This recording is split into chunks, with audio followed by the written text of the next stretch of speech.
Bonjour, aujourd'hui je me trouve devant le marché de Noël de Paris La Défense. Depuis le début du mois de décembre, j'ai toujours voulu faire un marché de Noël, malheureusement j'avais pas le temps. Et aujourd'hui nous sommes le 27 décembre, oui, nous sommes le 27 décembre et je me trouve enfin devant le marché de Noël de La Défense. Je suis trop impatiente d'y aller. C'est la première fois que je vais dans ce marché de Noël. J'avais déjà fait celui des Tuileries l'année dernière. Et cette fois-ci, je fais celui de La Défense qui a aussi très bonne réputation. Je vous emmène avec moi. C'est parti!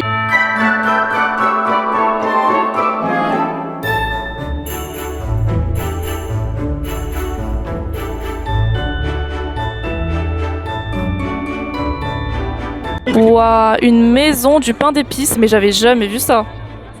Maison du pain d'épices à la Mirabelle, noisettes. Oh, mais j'ai jamais vu ces goûts-là. À l'orange, au kirsch, ah ça je sais c'est un alcool, et à la cerise. Pur miel spécial foie gras, mais qu'est-ce que c'est que tout ça? Aux 3 chocolats, au gingembre. Oh là, alors non, ça par contre le gingembre, je suis pas trop fan. Ils ont des petits gâteaux comme ça aussi. Oh, aux myrtilles. Mais ça c'est des mini stollen, ça c'est pas pareil ça. Encore à la Mirabelle. Non ça je crois que c'est un gâteau allemand, je suis pas sûre. Hein. Du coup c'est un petit peu la maison des gâteaux de Noël plutôt.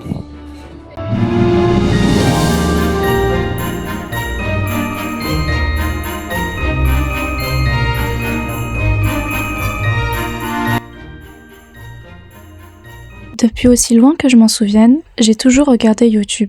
Et depuis la première vidéo que j'ai regardée, jusqu'à celle que j'ai regardée hier soir avant de me coucher, YouTube est définitivement ce que je préfère d'Internet. Je suis spectatrice de l'évolution de mes YouTubeurs préférés depuis plusieurs années maintenant. Cependant, il ne m'était jamais venu à l'esprit de créer du contenu. En fait, j'ai toujours pensé que je n'avais rien d'intéressant à partager. Il y a un truc que j'adore dans les marchés de Noël, c'est vraiment les odeurs de pain d'épices, de churros, de cannelle. C'est trop mon kiff. Mais là, je viens de trouver un truc que je n'avais jamais vu au marché de Noël. Ils ont des trompe-l'œil au marché de Noël de La Défense. Trompe-l'œil à 5 € en plus. Je vais essayer. J'ai trop envie d'essayer. Ça va être mon premier trompe-l'œil au marché de Noël. C'est trop bien.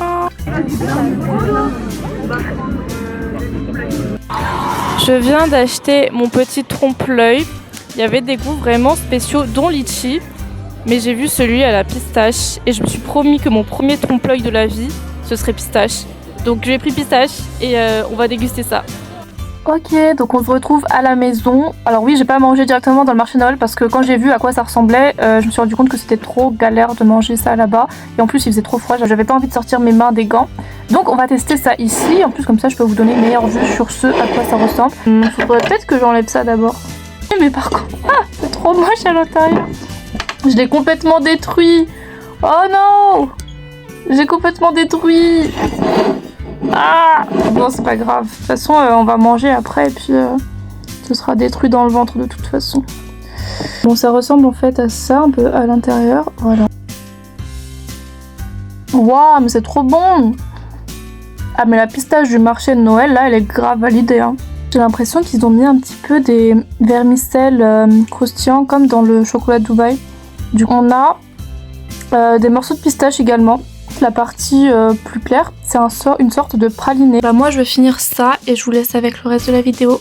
Bye bye! Et puis il y a 2 mois, j'ai commencé à poster du contenu sur YouTube. Bon, vous devez vous demander ce qui m'est passé par la tête alors que je viens de vous dire que ça n'avait jamais été une option pour moi. Étant d'une nature introvertie, réservée, voire timide, même si je n'aime pas trop ce dernier terme parce que je trouve qu'il ne me correspond pas. Eh bien, en 2023, j'ai fait mon premier voyage en Asie avec une amie, en Corée du Sud précisément. Et j'ai découvert que waouh, j'adore voyager, mais pas seulement. Je me suis dit, waouh, je me sens vraiment bien ici. Alors actuellement, je viens de me poser dans un petit restaurant du marché de Noël qui fait des fondus. De base, c'était pas le projet parce que j'ai déjà mangé une raclette avant de venir, mais ça avait l'air tellement bon et je n'ai jamais mangé de fondue. Donc je pense que c'est l'occasion. Et puis avec toutes les odeurs merveilleuses qu'il y avait autour de moi, j'ai pas pu résister, donc je fais ma première fondue au marché de Noël. Mais ça, franchement, c'est le repas parfait quand il fait froid dehors. Là, il fait tellement froid, chaud et réconfortant. Franchement, c'est nickel. Je suis armée de mon pain, donc je vais goûter. Oh, le goût est surprenant. Je ne sais pas quel fromage ils ont mis à l'intérieur, mais il a un goût très fort. Et en tant que grande fan du fromage, j'aime les fromages avec des forts goûts, des fromages de caractère. Donc je suis satisfaite. C'est vraiment très bon. En tout cas, moi, je me régale. Je viens de sortir du restaurant de fondue, j'ai trop bien mangé. Et étrangement, la morsure du froid est beaucoup moins douloureuse après avoir mangé cette bonne fondue bien chaude. Puis l'année suivante, je suis allée à Taïwan, au Japon, puis je suis retournée en Corée du Sud. Et c'était toujours aussi bien. Mais c'était toujours en Corée du Sud que je me sentais le plus confortable et apaisée.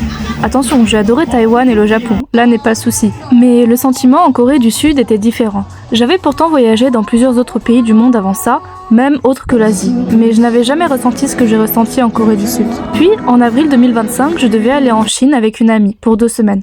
Cependant, un événement tragique a conduit à ce que je doive faire ce voyage seule. Au départ, je ne voulais pas du tout y aller. Je devais visiter la Chine avec cette amie, et je ne me sentais pas le courage de visiter seule ce pays que je devais visiter avec elle. Du moins, je ne m'en sentais pas encore prête. Mais en même temps, je savais que j'avais besoin de temps pour moi. J'avais besoin de prendre le temps de réfléchir à beaucoup de choses qui me sont arrivées en début 2025. J'ai donc décidé de changer mon vol pour Séoul. Je ne me sentais pas de voyager seule face à l'inconnu, mais Séoul, je connaissais déjà un peu. Je savais que je me sentirais bien là-bas. C'est donc ce que j'ai fait. Et c'était encore une fois une expérience différente des fois précédentes lors desquelles j'y suis allée avec des amis. J'ai beaucoup pensé lors de ces 2 semaines. J'en avais besoin. Et puis j'ai réalisé que le voyage était vraiment quelque chose que j'appréciais et qui me faisait du bien dans ma vie de manière générale. Pas seulement la Corée du Sud, je pense également au voyage en général. Grâce à mon contenu, particulièrement mon contenu voyage, j'aimerais essayer de transmettre aux gens une partie de ce que j'ai ressenti la première fois que je suis allée en Corée du Sud en 2023. De rappeler à certains de bons souvenirs de voyage, peut-être de vous reconnaître dans certaines de mes expériences, ou du moins d'encourager ceux qui regardent mon contenu à partir découvrir le monde. Et contrairement à toute attente, j'adore ça. J'adore poster du contenu. Penser H24 à YouTube, aux futures vidéos que je voudrais faire, à ce que je veux transmettre aux gens qui me regardent. J'aime faire du contenu YouTube. À part la partie montage qui, je pense, sera jamais un truc que je pourrais aimer. Disons que c'est pas fait pour tout le monde et certainement pas pour moi. Bon, pour parler plus concrètement, mes projets pour cette année sont principalement du contenu voyage lorsque j'en fais, car pour le moment je n'ai pas encore la totale liberté d'aller où je veux quand je veux, du contenu nourriture, cuisine et recettes de temps en temps, car j'adore manger, des vidéos culture sur certains pays d'Asie. C'est un genre de vidéo qui prend du temps et sur lequel je voudrais m'appliquer, tant dans les recherches que dans le montage. Donc je les ferai plutôt pendant les périodes de vide entre 2 voyages, je pense. Et beaucoup d'autres choses. J'ai plein d'idées en tête et je prendrai le temps qu'il faut pour les faire germer sur cette chaîne. Donc soyez patients s'il vous plaît. Par ailleurs, je prévois de partir en Corée du Sud en janvier. Et oui, c'est maintenant.